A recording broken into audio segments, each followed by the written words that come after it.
Assalamualaikum warahmatullahi wabarakatuh. Halo semuanya, kami dari kelompok 4 akan menjelaskan materi statistik yang berjudul hipotesis sampel besar. Sebelum melanjutkan materi, alangkah baiknya saya memperkenalkan anggota kelompok.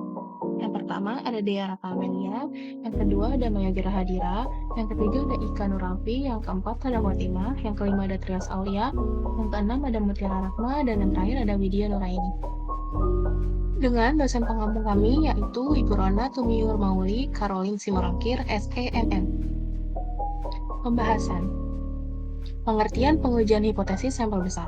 Pengujian hipotesis pada sampel besar merupakan suatu prosedur statistik yang digunakan untuk mengambil kesimpulan tentang parameter populasi berdasarkan data yang diperoleh dari sampel besar. Hipotesis pada umumnya dibentuk untuk menguji pernyataan atau anggapan tertentu mengenai nilai-nilai yang mungkin dipegang oleh parameter statistik, seperti rata-rata atau proporsi populasi. Selanjutnya ada penggunaan, ciri-ciri, dan manfaat hipotesis. Penggunaan hipotesis. Hipotesis memberikan penjelasan sementara tentang gejala-gejala serta memudahkan perluasan pengetahuan dalam situasi bidang. Hipotesis memberikan suatu pernyataan, hubungan yang langsung dapat diuji dalam penelitian. Hipotesis memberikan arah kepada penelitian. Ciri-ciri hipotesis. Hipotesis harus mempunyai daya penjelas. Hipotesis harus menyatakan hubungan yang diharapkan ada di antara variabel. Hipotesis harus dapat diuji. Hipotesis hendaknya konsisten dengan pengetahuan yang sudah ada. Hipotesis hendaknya dinyatakan sederhana dan seringkas mungkin. Manfaat hipotesis. Memberikan batasan dan memperkecil kejangkauan penelitian dan kerja penelitian. Mengarahkan dan menyiapkan pola pikir peneliti kepada penelitian dan hubungan atau fakta yang kadangkala hilang begitu saja dari perhatian peneliti. Sebagai panduan dalam pengujian serta penyesuaian dengan fakta dan fakta. Selanjutnya, prosedur pengujian hipotesis. Langkah 1, merumuskan hipotesis. Hipotesis 0 dilambangkan dengan H0 dan diformalisikan untuk ditolak atau tidak ditolak sesudah pengujian. Dalam hipotesis 0 selalu ada implikasi, tidak ada beda. Dan dalam perumusan bahasanya dinyatakan dengan tidak berbeda antara dengan atau dinyatakan dalam bentuk tidak memengaruhi atau juga sama dengan. Hipotesis 0 adalah suatu pernyataan mengenai nilai parameter populasi. Hipotesis alternatif sebagai lawan hipotesis 0 mempunyai tanda yang berbeda. Apabila tanda hipotesis 0 selalu sama dengan, maka hipotesis alternatif mempunyai dengan tanda tidak pernah sama dengan. Seperti tidak sama dengan, lebih besar atau lebih besar sama dengan, lebih kecil atau lebih kecil sama dengan. Hipotesis alternatif adalah suatu pernyataan yang diterima jika ada sampel memberikan cukup bukti bahwa hipotesis 0 adalah ditolak. Contohnya, ujilah apakah mu sama dengan 10,5%, maka hipotesisnya adalah H0 dibagi mu sama dengan 10,5%, H1 dibagi mu tidak sama dengan 10,5%. Angka 2. Menentukan taraf nyata. Semakin tinggi taraf nyata yang digunakan, semakin tinggi pula penolakan hipotesis 0 atau hipotesis yang diuji. Padahal hipotesis 0 benar. Besaran yang sering digunakan untuk menentukan taraf nyata dinyatakan dalam persen, yaitu 1% didesimalkan menjadi 0,01, 5% didesimalkan menjadi 0,005, 10% didesimalkan menjadi 0,1. Sehingga secara umum taraf nyata dituliskan sebagai taraf nyata 0,01, taraf nyata 0,05, taraf nyata 0,1. Besarnya nilai taraf nyata bergantung pada keberanian pembuat keputusan, yang dalam hal ini beberapa besar yang kesalahan atau yang menyebabkan resiko yang akan ditolerir. Besarnya kesalahan tersebut disebut sebagai daerah kritis pengujian atau critical region of the test, atau daerah penolakan atau region of rejection. Taraf nyata adalah probabilitas penolak hipotesis 0 apabila hipotesis 0 tersebut adalah benar. Langkah 3. Menentukan uji statistik. Bentuk pengujiannya atau arah pengujian. Yang pertama, penerimaan H0 terjadi jika nilai uji statistiknya lebih kecil atau lebih besar daripada nilai positif atau negatif dari taraf nyata tabel atau nilai uji statistik berada di luar nilai kritis. Yang kedua, penolakan H0 terjadi jika nilai uji statistiknya lebih besar atau lebih kecil daripada nilai positif atau negatif dari taraf nyata tabel atau nilai uji statistik berada di luar nilai kritis. Yang ketiga, dalam uji Z, nilai Z diperoleh dari rumus dengan Z sama dengan X dikurangi mu dibagi SX. Langkah 4. Menentukan daerah keputusan. Daerah keputusan merupakan pernyataan mengenai kondisi di mana hipotesis 0 ditolak atau diterima. Daerah keputusan ditentukan melalui uji statistik. Jika uji statistik Z, maka daerah keputusan juga menggunakan nilai Z yang diperoleh dari taraf nyata atau yang disebut nilai kritis. Bisa dilihat pada gambar di bawah, daerah yang diarsir merupakan daerah yang ditolak. Langkah 5. Mengambil keputusan. Membuat kesimpulan merupakan penetapan keputusan dalam hal penerimaan atau penolakan hipotesis nol atau H0 yang sesuai dengan kriteria pengujiannya. Pembuatan kesimpulan dilakukan setelah membandingkan nilai uji statistik dengan nilai taraf yang kompatibel atau nilai kritis. Seperti A, penerima H0 terjadi jika nilai uji statistik berada di luar nilai kritisnya. Dan B, penolakan H0 terjadi jika nilai uji statistik berada di dalam nilai kritisnya. Selanjutnya ada uji signifikansi satu arah dan dua arah. Pengujian satu arah adalah daerah penolakan H0, hanya satu, yaitu terletak di ujung sebelah kanan saja atau ujung sebelah kiri saja. Oleh karena hanya ada satu daerah penolakan, berarti luas daerah penolakan tersebut sebesar taraf nyata dan untuk nilai kritisnya biasa ditulis dengan Z taraf nyata. Pengujian satu arah atau disebut dengan one tile test digunakan untuk daerah keputusan penolakan H0 dengan tanda lebih besar atau lebih kecil. Bisa dilihat pada gambar daerah keputusan satu arah. Gambar A menjelaskan H0 dibagi nu lebih kecil sama dengan 10,5, sedangkan H1 dibagi nu lebih besar 10,5. Dan pada gambar B, dapat dijelaskan H0 dibagi mu PA dikurang mu1 lebih besar sama dengan 10,5, sedangkan H1 dibagi mu PA dikurang mu1 lebih kecil 10,5. Selanjutnya, pengujian untuk dua arah. Pengujian dua arah adalah daerah penolakan H0 ada dua daerah, yaitu terletak di ujung sebelah kanan dan kiri.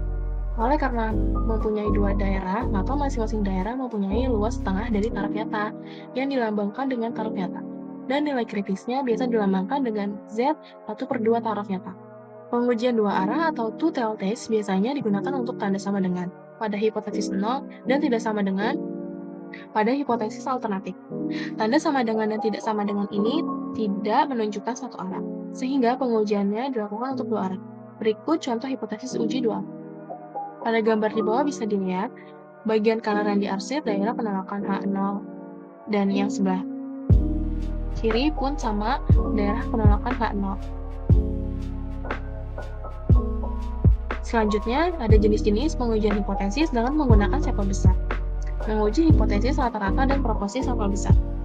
Ada 3 hal yang terkait dengan pengujian hipotesis rata-rata dan proporsi sampel besar, yaitu pertama, proses pengujian hipotesis, di mana pengujiannya tetap mengikuti 5 langkah, mulai dari perumusan hipotesis, penentuan taraf nyata, uji statistik, penentuan daerah keputusan, sampai pengambilan keputusan.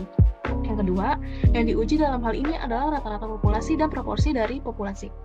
Yang ketiga, sampel besar adalah sampel yang berukuran 30 atau lebih. Dengan penggunaan sampel besar diharapkan akan mendekati distribusi normal sehingga dapat digunakan nilai uji Z. Contoh, perusahaan reksadana menyatakan bahwa hasil investasi reksadana saham sepanjang 2014 rata-rata mencapai 10,5%. Untuk menguji apakah pernyataan tersebut benar, maka lembaga konsultan Humanica Consultindo mengadakan penelitian pada 30 perusahaan reksadana saham. Dan didapatkan hasilnya bahwa rata-rata hasil investasi adalah 16,32% dan standar deviasinya 10,46%.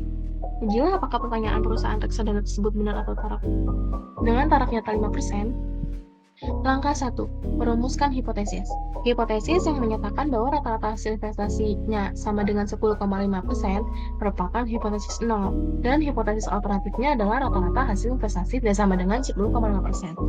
Hipotesis tersebut dapat dirumuskan dengan H0 dibagi nu sama dengan 10,5%, H1 dibagi nu tidak sama dengan 10,5%.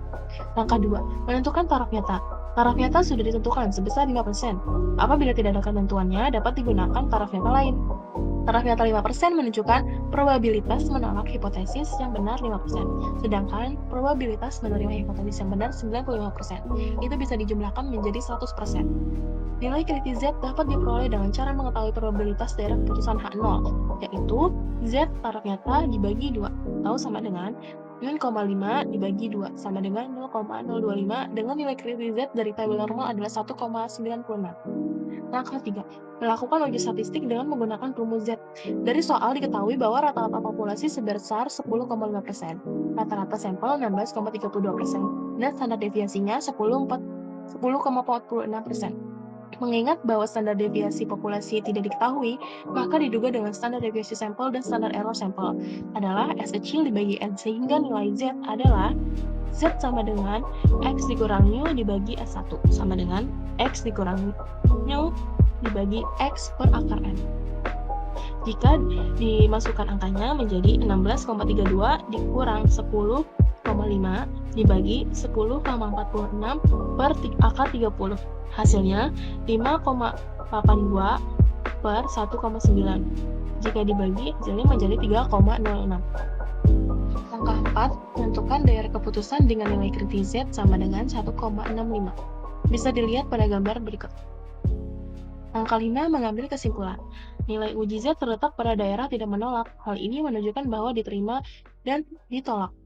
Kesimpulan dari kondisi ini bahwa tidak cukup bukti untuk menolak, sehingga rata-rata pencurian memang di bawah 5 dan mencapai target perusahaan. Selanjutnya, menguji hipotesis proporsi sampel besar. Pengujian hipotesis proporsi sampel besar mempunyai proses yang sama dengan pengujian hipotesis rata-rata. Namun demikian, terdapat perbedaan dalam rumus uji Z untuk proporsi. Rumus uji Z untuk proporsi adalah Z sama dengan P kecil dikurang P besar dibagi akar P besar dikali 1 dikurang P besar per N, di mana Z nilai uji, P kecil proporsi sampel, P besar proporsi populasi, dan N jumlah sampel. Menguji hipotesis selisih rata-rata sampel besar. Distribusi sampling dari selisih rata-rata proporsi memiliki distribusi normal dan mempunyai standar deviasi sebagai berikut. Varians X1 dikurang X2 sama dengan akar varians 2/1 dibagi N1 ditambah varians 2/2 dibagi N2, di mana varians X1 dikurang X2 yaitu standar deviasi selisih 2 proporsi, varians 1 standar deviasi populasi 1, varians 2 standar deviasi populasi 2, N1 jumlah sampel pada populasi 1, dan N2 jumlah sampel pada populasi 2. Sedangkan nilai uji statistik Z dirumuskan dengan varian X1 dikurang X2 sama dengan akar varians 2/1 dibagi N1 ditambah 2/2 varians 2/2 dibagi N2, di mana Z nilai uji statistik X1 dan X2 selisih 2 rata-rata menghitung sampel 1 dan sampel 2, Mu1 dikurang Mu2 merupakan selisih 2 rata-rata hitung populasi 1 dan populasi 2, Sx dikurang X2 sama dengan standar deviasi selisih 2 populasi. Standar deviasi dan 2 sampel dapat dicarikan dengan menggunakan rumus Z sama dengan X1 dikurang X2 dikurang Y1 dikurang Y2 dibagi S X1 dikurang X2, di mana Sx1 dan dikurang X2 adalah standar deviasi selisih 2 sampel, S1 standar deviasi sampel 1, S2 standar deviasi sampel 2, N1 jumlah sampel 1, dan N2 jumlah sampel 2. Selanjutnya ada jenis kesalahan 1 dan 2. Jenis kesalahan 1 dan probabilitas dari kesalahan jenis 1 dilambangkan dengan taruh nyata. Kesalahan jenis 1 adalah apabila keputusan menolak H0 padahal seharusnya H0 benar. Jenis kesalahan 2 terjadi apabila menerima H0 padahal H0 salah dan probabilitas untuk melakukan kesalahan jenis 2 dilambangkan dengan B. Kesalahan jenis 1 adalah apabila keputusan menerima H0 padahal seharusnya H0 salah. Misalnya pada digambar, kesalahan jenis 1 yaitu menolak H0 yang benar, kesalahan jenis 2 menerima H0 yang salah. Contoh kasus, apakah dosis obat yang biasa digunakan 50 mg masih cocok dengan situasi sekarang? Jawabannya, pertama kesalahan jenis 1 yaitu menolak H0 yang benar. Konsekuensi kesalahan ini berarti dokter akan menaikkan dosis obatnya yang sebetulnya tidak perlu. Akibatnya pasien kelebihan dosis.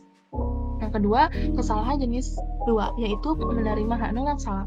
Dalam hal ini, dokter tetap menggunakan dosis sama, sementara penyakit membutuhkan dosis lebih tinggi. Akibatnya, pasien tidak sembuh, mesti berobat. Selanjutnya, di sini ada kaji kasus yang berjudul kondisi zakat dalam mengurangi kemiskinan, yang bisa kalian baca sendiri. Dan uji kasus kedua yaitu nilai CAR dan MPL pengembangan, yang kalian juga bisa baca sendiri.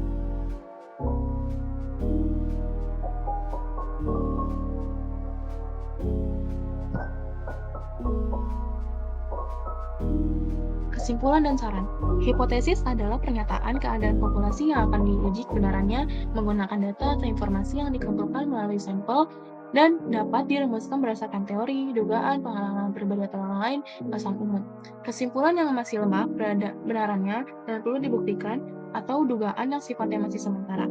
Dan pengujian hipotesis digunakan untuk mengambil keputusan berdasarkan data, dan penting untuk memahami asumsi yang mendasari dan keterbatasan proses.